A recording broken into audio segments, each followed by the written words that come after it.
Good afternoon and welcome to AP European History with Mr. Bobby. Today we'll be talking about Chapter 25, Nationalism, and we'll be specifically dealing with German nationalism. We'll be using the McKay, Hill, and Buckler text, 7th edition, as always, and here we go. Just to give you a little idea before we get to Otto von Bismarck, who's perhaps one of the most influential people in not only German but European history for many reasons. We have to take a look at where Germany is at right now, and Germany is Prussia and Austria and about 24 other autonomous little states that are controlled by this confederation, with Prussia being the most powerful of those. Frederick William IV of Prussia wanted to unify Germany, but it was continually blocked by Austria. Tension is growing between Austria and Prussia, and they're continually looking. Prussia is continually looking for a way to get out of this. One in particular group that helps to move things along for Prussia is the Zollverein. The Zollverein is the German customs union. It was created in 1834, and they economically undermine the political situation. They make it so advantageous for people to want a more progressive government. Member states were thriving, and this gave Prussia an advantage over Austria. Prussia was gaining a lot of wealth. William I is the successor to William IV. In 1858, and in 1861 he becomes the king. He wants to double the size of the army by way of increased taxes, and the middle class was pushing toward a more established parliament, less power for the monarch.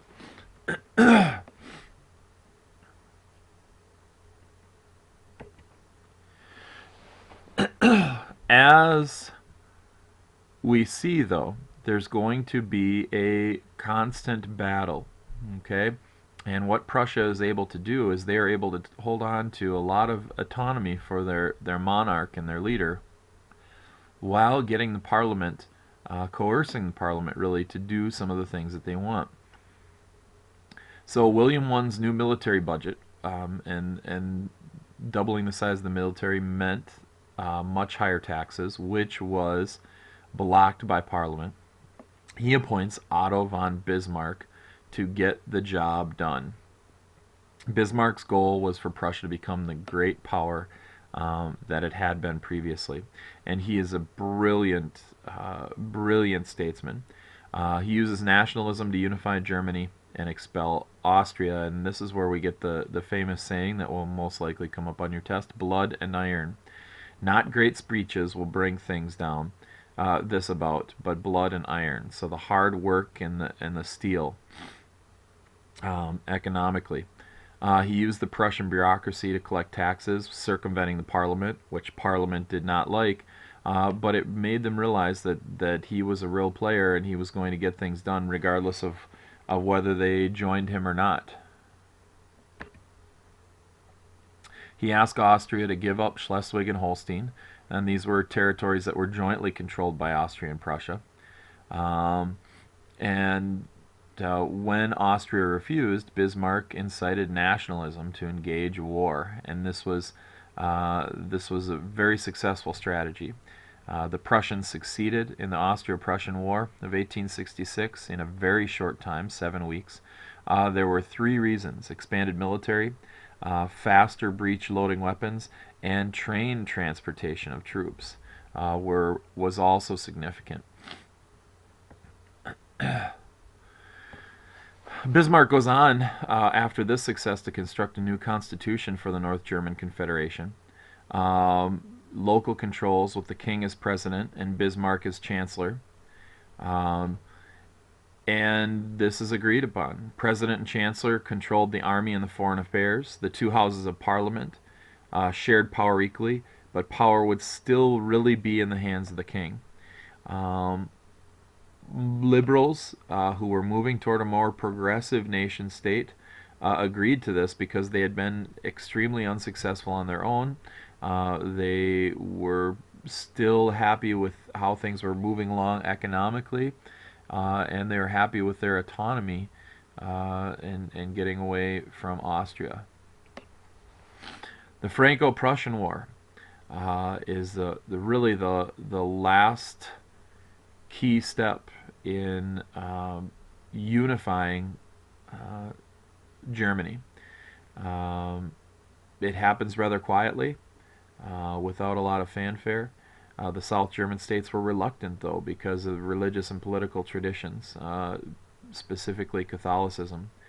Um,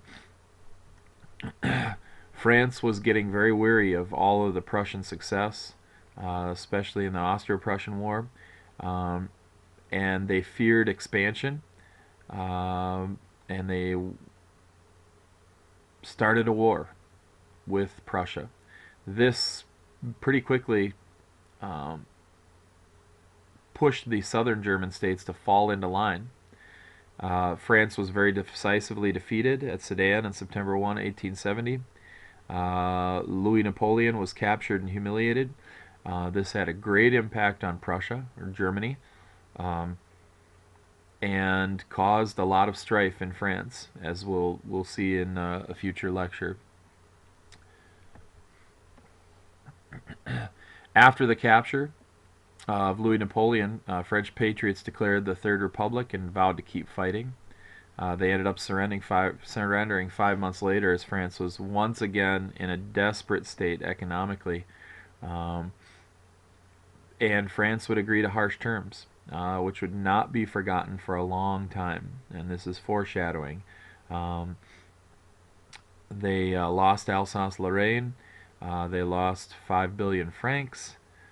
And really, in 10 years, Prussia or Germany had gone from being one of the weakest to the most powerful of the main European players in the balance of power.